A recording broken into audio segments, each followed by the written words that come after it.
आपल्या शहरातील, जिल्ह्यातील आणि राज्यातील ताज्या बातम्या पाहण्यासाठी TV7 न्यूज चॅनल सबस्क्राइब करा आणि बेल आयकॉनवर क्लिक करा.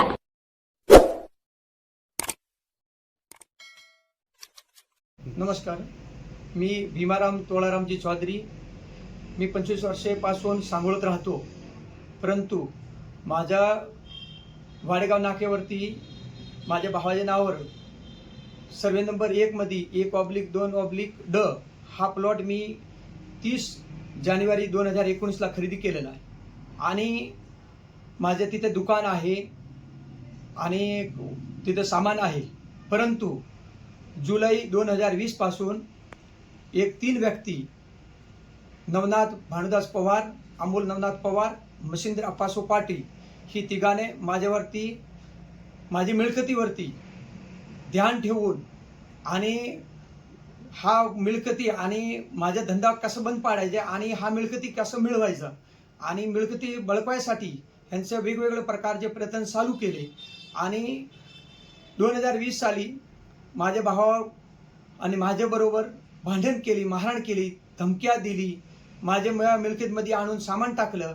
मी जाऊन पोलीस स्टेशनला कल्पना दिली आणि पोलीस स्टेशनने त्याच्यावरती तेव्हा ॲक्शन घेतली आणि वाद सर्वात राहिला, परंतु ते काही थांबले नाही.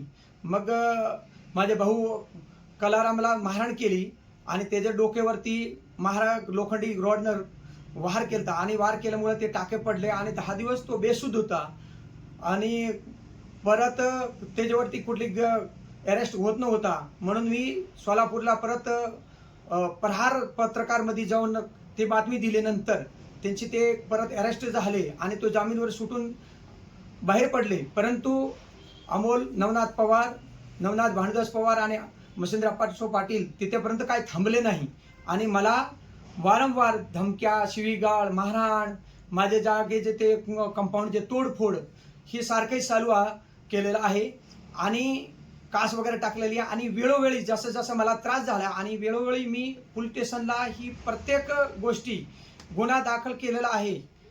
परंतु पोलीस स्टेशनमध्ये गेल्यावर आम्ही काही जर त्रास झाला आणि पोलीस स्टेशनला सांगितलं तर पोलीस सुद्धा काय म्हणतात की हा तुम्ही कुठलंही काम करू नका आणि थांबा. आम्ही म्हणतो आम्ही का थांबू, मिळकती माझी आणि माझी मिळकतीमुळे मी काम करत नाही असं का तुम्ही थांबवताय. तर पोलीस म्हणते 2 दिवस थांबा, हे जरा आमच्या वर्ण परिसर आणते ती. आता कसलं परिसर आणते ते पण काय सांगत नाही ते. मग आम्ही काय केले, नगरपालिकेला जाऊन कल्पना दिली की असं असं आम्हाला काम करायचे. नगरपालिका म्हणते ही परमिशन घेतल्याशिवाय काम करता येत नाही. आम्ही म्हटलं बरोबर आहे, पण नवनाथ पवारने परत आम्हाला त्रास देण्यासाठी जवळजवळ 2 वर्षानंतर जागा आमच्या शेजारी खरेदी केली.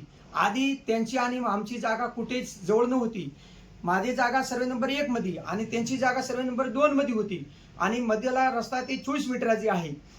परंतु ही त्यांना काय पसंत पडला नाही, म्हणून याने नवनाथ पवारने मला मारायसाठी भरपूर प्रयास केला आणि माझी जागा बळकायसाठी भरपूर त्यांच्यात प्रयास चालू राहिला. आणि तो म्हणलं की आता ह्याच्यासाठी हा जागा कसं घेऊ का की मी परप्रांती आहे आणि ही परप्रांती बरेच वेळा म्हणताय की तू बाहेरचे आहे, तू इथं जागा कसं खरेदी केली आणि असं खरेदी करू शकत नाही आणि हा जागा मी आता तुला बळकायशिवाय राहणार नाही असं मला वारंवार धमक्या देत आहे.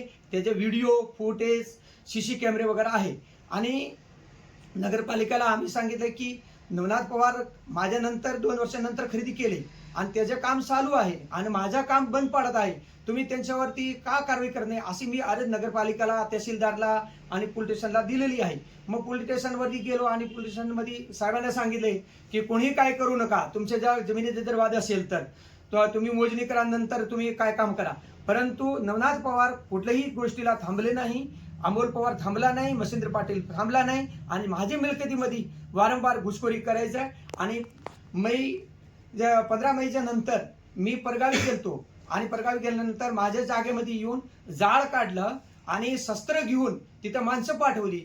त्या दिवशी शनिवार होता आणि आम्ही नव्हता आणि ते CC फुटेजमध्ये माझ्याकडे तो पुरावा आहे आणि प्रत्येक गोष्टी त्याने मला जेव्हा जेव्हा त्रास दिलाय ही प्रत्येक CC फुटेज, व्हिडिओ ही माझ्याकडे पुरावे आहेत. आणि परवाची गोष्ट अजून झाली की तो बोर्ड आमचा खराब झाला होता, वादळामुळे फाटला होता, तो बोर्ड आम्ही बदलत होता, तर आमच्या कामगाराला सुद्धा त्याने धमक्या दिली आणि त्याला पळवून लावलं आणि पोलिसांना आम्ही बोलवलं, 112ला कॉल केला, पोलीस आले, ते म्हणते बोर्ड लावू नका. आम्ही परत साहेबाला सांगितलं की साहेब आता तुम्ही नवनाथ पवार तर तुम्ही म्हणले की मोजणी केल्याशिवाय तुम्ही काम करू नका, त्यांचं तर काम चालूच आहे आणि प्रत्येक गोष्टी करत आहे आणि मला का करू देत नाही ती, आमचं दुकान, आमच्या जागा, आमची मिळकत असून आम्हाला का करू देत नाही. तर त्यांची साहेब म्हणतात की ह्यांच्यावरती दबाव भरपूर आहे आणि आमच्यावर दबाव असल्यामुळे आणि तो राजकारणी आहे नवनाथ पवार आणि तो मच्छिंद्र पाटील व्यवसायाने वकील आहे, एवढं ही असून त्याच्यावरती दबाव लावून मी परप्रांती असल्यामुळे मला काही कुठलाही आता न्याय मिळत नाही, नगरपालिकेत न्याय मिळत नाही, तहसीलकडनं न्याय मिळत नाही, मला पोलीस स्टेशनकडनं न्याय काय मिळत नाही.